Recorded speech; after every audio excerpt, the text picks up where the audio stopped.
حب ايه يا ابني؟ انت اتجننت ولا ايه؟ عليا لما ابوك يجي هيشوف شغل معاه. جزء بسيط من ناس مننا ممكن يكون ده ردود افعالهم. اوعى تعملوا كده. عايز تعرف تعمل ايه؟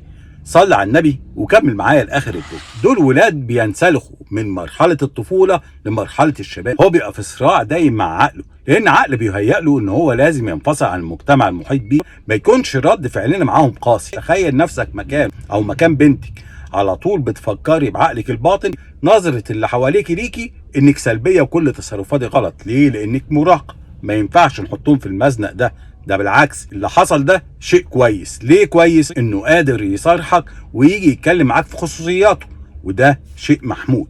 ما ينفعش تقول له الموضوع ده لعب عيال صغيره زي ما اتفقنا. هو كمان عقله الباطن هيهيأ له اصل دقه قديمه ابويا وامي، هم مش فاهمين الاحاسيس اللي احنا فيها. مبدا ممنوع مرغوب، فبالتالي هيعاند اكتر.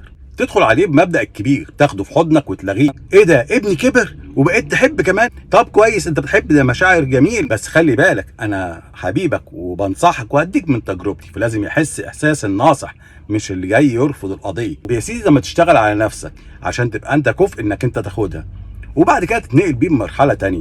احنا كشرقيين وناس متدينين عندنا الاسلام والمسيحيه ما بتقبلش العلاقات الغير شرعيه. فاي علاقه يا حبيبي لازم تبقى فاهم انها تقنن وتبقى شرعيه. يقول لك تمام، قول له طب حلو، ده ياخد منك كام سنه وتعالوا احسبوها. اول ما تزنقوا في دي هيبتدي هو كمان عقله يفكر معاك، او بنتك هتفكر معاك. يا عالم الولد ده يفضل مستنيني او البنت دي تفضل مستنياني. يبتدي ندخل معاهم في نقاشات زي كده. انت دلوقتي لما تحب قبل اوانك هيبقى حبك دوا لسه مز. هيقول لك ازاي؟ يقول له بص، الحب ده مشاعر واحاسيس، والاحاسيس دي تختلف كتير. يعني ايه يا بابا؟ اقول لك، يعني دلوقتي انت عندك في حاجه اسمها اعجاب، في حاجه اسمها بعد كده حب، في عشق، في ولهان، وكتير صنفوها له. انت في انهي مرحله؟ ازنقوهم في السؤال ده. هو يقول لك لا ده انا بحب. حلو، وما عرفتش ازاي ان هو بس اعجاب. يعني ايه؟ يعني انت ممكن تعدي على نفسك فرصه انك تقابل بعد كده حد تحبه وتكتشف اللي انت كنت بتبص له وانت لسه شاب صغير. ما تقولوش مراهق عشان ما يعاندش وانت شاب صغير. لا ده في واحده تانية احسن منها انا ضيعتها عليا. يبقى انت حبك ده كان زي التفاح المز. لازم تبتدوا تدخلوا لهم الاسئله اللي تثير عندهم سؤال ان هو فعلا صح ولا غلط، عشان يبقى برضه معاك على نفس الخط. عشان بنتك ما ترجعش تقول لك انا هقطع علاقتي وتكتشف ان هي لسه بتعمل شات مع الولد اللي هي معجبه بيه. ما قلت لكم هم خلاص عايزين يبقى ليهم مجتمعهم، فعقلهم الباطن بيشغلهم.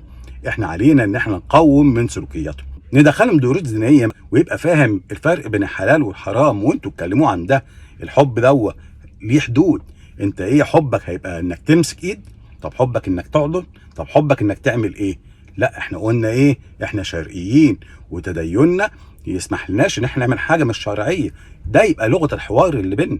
جنب ده لازم يبقى فيه نشاطات تانية رياضيه مثلا، فنيه، زي ما تقدروا تخلي دماغهم تتشغل باشياء.